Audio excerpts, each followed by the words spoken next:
Okay, welcome back to Real Analysis for this, our final video lecture of the semester, where we're going to take a look at just a couple of properties of this new notion we're studying, that of Riemann integrable functions. So in the previous lecture, we defined what we mean by them. A Riemann integrable function is based on an interval from a to b is basically a function that, in a short version, satisfies the conclusion of Cauchy's theorem. So what we get automatically is that every continuous function on the closed interval is Riemann integrable. But we gave an example of a function that fails to be continuous. In fact, it failed to be continuous at a countably infinite set, and it was still Riemann integrable. So this set of Riemann integrable functions is on a closed interval is bigger than the set of all continuous functions. Um, if we had some more time, I mean, the kind of next topic line we would pursue in this course is sort of, well, what's in this set of Riemann integrable functions? How do we work with things in it? Are there more efficient ways to prove that things are in there besides just using the definition and so on? So there's a very large story here that we're not going to tell in our course because we're just kind of running out of time. In this last video lecture, I'm going to prove two theorems about the set of Riemann integrable functions. The first one you can already see here, theorem A. It's kind of some algebraic and order properties of the set of Riemann integrable functions. The first two properties there in theorem A basically say that that set's a vector space under scalar multiplication and addition of functions. Well, it says that scalar multiplication and addition of functions are operations on the set of Riemann integrable functions. You'd have to check that those operations satisfy the usual vector space axioms, but they do. And the third one is kind of a typical order statement, right? If one function g dominates f over the entire interval a to b, then the integrals will satisfy the same inequalities. All right, so we're going to give a proof of this, and then later on we'll have a second theorem, theorem B, and that'll wrap us up for the term. Okay, so let's take a look at this theorem A and its proof. I'm going to be a little bit brief and just sort of sketch some ideas of the proof. But the preamble of it is, okay, the usual thing. I've got two real numbers, a and b, a is less than b, and I'm going to look at two functions, both of which are Riemann integrable. And then I've got this scalar, if you like, this real number k. So the f is Riemann integrable, k is a number. The first property says that k times f is Riemann integrable, and the value of the integral is k times the value of the integral of f. Or as calculus students would say, you can pull constants through integrals. The second one says that the sum of f and g is Riemann integrable, and the integral of the sum is the sum of the integrals. Very familiar property. We proved these things already for continuous functions. So I'm just pointing out here that the same things hold for functions that are Riemann integrable by the definition. The last one, yeah, if f is less than or equal to g on the entire interval from a to b, then the integral of f will be less than or equal to the integral of g. All right, so sort of kind of typical if you think back about the notions we've studied in this class. Limits of functions, limits of sequences, derivatives. So they all kind of have this algebraic flavor, that they behave well under scalar multiplication, multiplying by a number, I mean, addition, order. So does the definite integral, the Riemann integral. Okay, so some kind of generic stuff about the proof here I'm going to use in all three parts. I'm not going to give a proof of all three parts, but let's suppose that we're given this interval from a to b. Let's fix a tagged partition P. So we'll call its endpoints x sub k's and the sample points, the tag c sub k's. Take any tagged partition. And I just kind of want to point out here, and we've talked about this before, I'm going to leave the formal write-up of this as exercise to you. You can stop the video and think about them. But the Riemann sum of, say, k times f over that tagged partition would just be k times the Riemann sum of f over the same partition. You can factor the k out of the sum.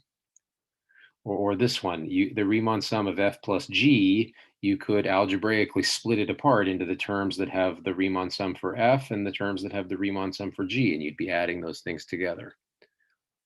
And again, if term by term, if f is less than or equal to g, then that would be true for all of the tags. So summing over all such things, the Riemann sum for f would be less than or equal to the Riemann sum for g. So I'm going to leave the kind of details of writing out the summation notation for you, but those are all sort of straightforward consequences of just what a Riemann sum even is. And then I just want to say that the first property follows directly from I.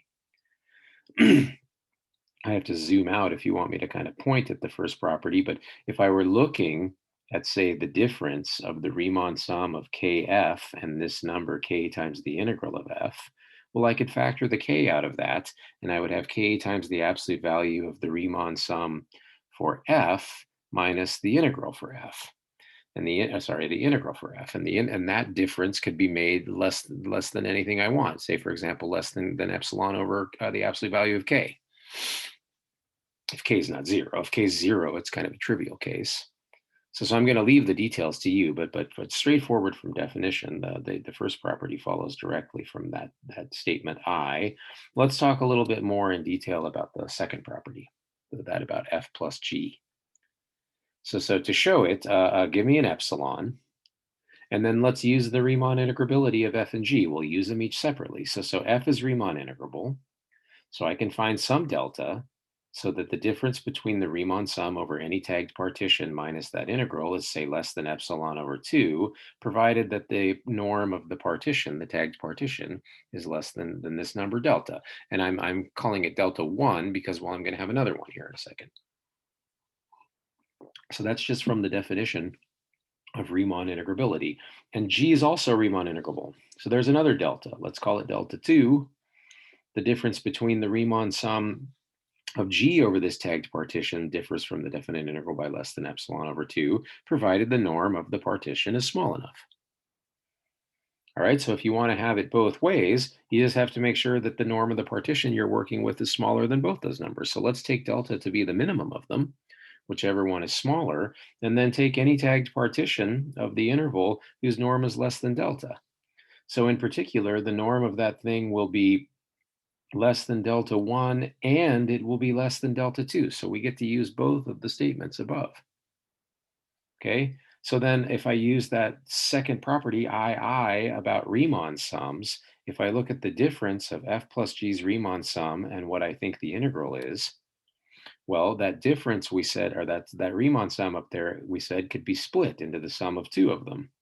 So do it, and then algebraically rearrange that stuff in the absolute value, and then use the triangle inequality. The absolute value of this number plus the second number is less than or equal to the sum of the absolute values. And since the norm of our partition is less than both delta 1 and delta 2, well, this first term is less than epsilon over 2 because of the delta 1 part. The second term is less than epsilon over 2 because of the delta 2 part. And so therefore, that thing is less than epsilon. So I've got a remark down here. I'm assuming, I'm going to scroll down. I'm assuming that the value of the definite integral is unique. When a function is Riemann integrable, the value of its integral is unique. That's an exercise I'm leaving for you. But using that uniqueness, what I've just shown is that this number, I should start on this side. This number satisfies the definition of what this number should do for the Riemann integrability of f plus g. So therefore, those things are equal. Okay, I'm going to leave the third part as an exercise to you. Nice. So, summary, what's theorem A say? The usual kind of algebraic and order properties hold for these Riemann integrable functions. The functions don't need to be continuous, like we proved earlier in chapter 8. They just need to be Riemann integrable. And those familiar properties will hold. Okay, so the last theorem, I just want to point out that we've already seen examples that a Riemann integrable function needn't be continuous. In fact, it can fail to be continuous on a countably infinite set.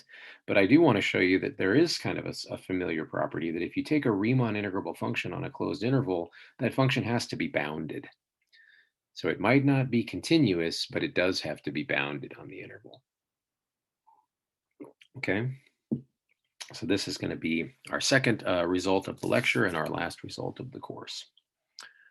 So I want to walk you through the proof of it, and it's going to be kind of a proof by contradiction, the way I'm setting this up. I'm going to assume that I've got a Riemann integrable function, but I'm going to assume that it's not bounded. Okay. So suppose that I've got some function that satisfies the definition of Riemann integrability, but that its values are not bounded on the interval from a to b. And just for some notational shorthand, let's denote the value of the a Riemann integral of f by the number L, right? So I can just write L below instead of writing all of that integral notation. Okay, so I've got a Riemann integrable function. Its integral is, I'm calling it L. And so if I'm given an epsilon, say equal to 1, by the definition, there's some delta that's positive, that if I take any tagged partition of norm less than delta, then the Riemann sums of that function differ from the value of the integral, that is L, by less than 1. Okay, so kind of going back to the very first part of our course here, I'm just going to rewrite that absolute value difference being less than 1 as two inequalities. That number must be between -1 and 1. And now inside here, it's pretty straightforward what I've done. I've just added L to everything. So the Riemann sum is between L minus 1 and L plus 1. And since a number is always less than or equal to its absolute value, L is less than or equal to its absolute value. That's how I'm getting that outer inequality. L is also greater than or equal to the opposite of its absolute value. So that's how I'm getting that outer inequality on the other side. So if I stitch all of that together, I've got that the absolute value of this Riemann sum is no more than L plus 1. Okay, and when is that true? That is true whenever P is a tagged partition of norm less than delta. Okay, so pick one. Pick such a partition P, tag it, and let's call the tag C sub k. Right, so I've got this specific tag partition now. Its norm is less than delta. I've chosen some tags. I'm calling them C sub k. And now I'm going to make a new partition. I'm going to make a new partition called Q. Q basically has the same endpoints as P. Just going to tag it differently. So P comes with its endpoints, its subintervals, the way I've written it, same thing. And I'm going to let Q be the same thing. So in particular, Q's norm is also less than delta. The norm of Q is equal to the norm of P. They have the same endpoints. But now we assumed above that F wasn't bounded, so neither is its absolute value.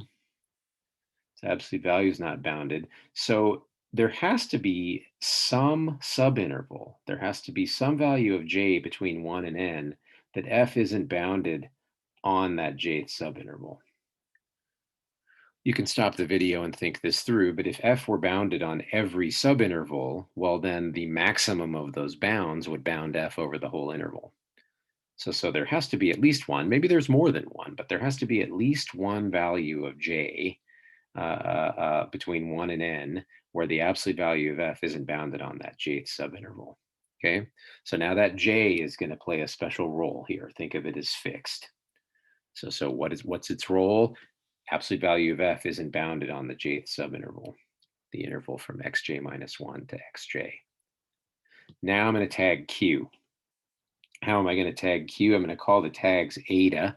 There's a new Greek letter for you, eta sub k. And how do I pick them? Well, they're just the same as the tags for P if you're not in that special subinterval.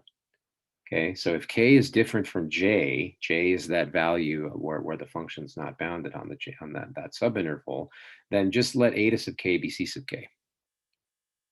Okay, if j is k, then I'm going to tell you how to pick eta sub j. I'm going to pick it so that this number, f of eta sub j times the width of the jth subinterval, is bigger than this thing that looks kind of complicated. It's absolute value of L plus 1 plus the Riemann sum from P over all of the subintervals except for the jth subinterval. And you might say, well, how could you make sure that you could choose eta sub j that way? Well, absolute value of f is not bounded on this interval. So if I took, say, this number, absolute value of L plus 1 plus the sum of the Riemann sum over everything but the jth subinterval, that's some number. And if I divided that number by the width of the jth subinterval, that's some positive number. Well, f isn't bounded, so there has to be some input so that f of it is bigger than that. So that's how I would choose eta sub j. So I can choose this thing exactly because f isn't bounded on that interval. Maybe you should stop and think about the algebra. I kind of was a little lazy here, and I already put this on this side. But if you think about just this thing is some number And I can make sure that f takes a value bigger than that number because it's not bounded, and then do a little bit of algebra. So that's how I picked my tag on that special subinterval. Okay. Now I'm going to use a special, or use the triangle inequality. I'm going to use it. It's, we have dozens of forms. I'm using the form of the triangle inequality that says that the absolute value of the sum of two numbers always exceeds the difference of the absolute values of those numbers. So look it up back in chapter 1. What am I going to apply that absolute value, that triangle inequality to? I'm applying it to the Riemann sum over this tagged partition of Q. So if you want me to kind of narrate what are the A and the B, A is the sum in that Riemann sum, the summand, where the value is J. So one of the values in that Riemann sum is J. B is the sum over all the rest of the terms that aren't J. So it's certainly true that this Riemann sum is the sum of the jth term plus all the other terms.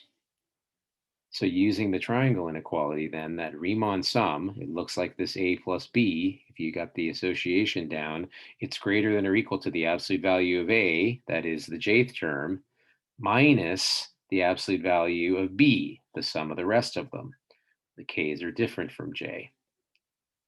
Okay, so that Riemann sum over this tagged partition Q is greater than or equal to that number. But up here, we chose this number, f of a to j times the width of the jth subinterval, to be bigger than L plus 1 plus that sum. Okay, so therefore, this number exceeds L plus 1 plus that sum. So those two things have the opposite sign, they'll cancel. So my Riemann sum over this tagged partition exceeds the absolute value of L plus 1. But that's a contradiction. That's a contradiction because we said, I'm going to scroll, maybe I can zoom out a little bit. We said that as long as you have a partition of norm less than delta, any tagged partition, the Riemann sum of it was in absolute value was going to be less than the absolute value of L plus 1. Well, Q has norm less than delta. We've tagged it, and we got the exact opposite inequality. So that contradicts that equation 1. Where did the contradiction come from? It came from the assumption that f wasn't bounded. So therefore, f must be bounded. And that concludes the proof. Okay, so a Riemann integrable function need not be continuous, but it can't be too wild. It does have to be at least a bounded function. It has to be a bounded function on the interval from a to b. Okay, so we're going to end this video lecture just by looking at a little picture I drew for you. That's one way to think about the kind of hierarchy of these different kinds of functions that we've been talking about in this class on closed intervals. It's important that a lot of the stuff I'm saying here is going to depend on the fact that I'm talking about functions on a compact set, a closed and bounded interval. Okay, so more specific than a compact set, a closed bounded interval, talking about functions on those sets. And we've talked about different kinds of things. Like, for example, we've talked about functions that are differentiable. It's a very strong condition on that, on the function. We have a theorem that says that every differentiable function on that closed interval is continuous function on that closed interval. So that's why I've drawn the differentiable functions inside the continuous functions. And I've drawn them strictly inside, and this is going to be one of your homework problems in this last week of the class, because some continuous functions are not differentiable. Your homework, I'm going to ask you to give me a specific example of that and explain why. But Cauchy's theorem in chapter 8, it's one of our most recent results, says that every continuous function is Riemann integrable.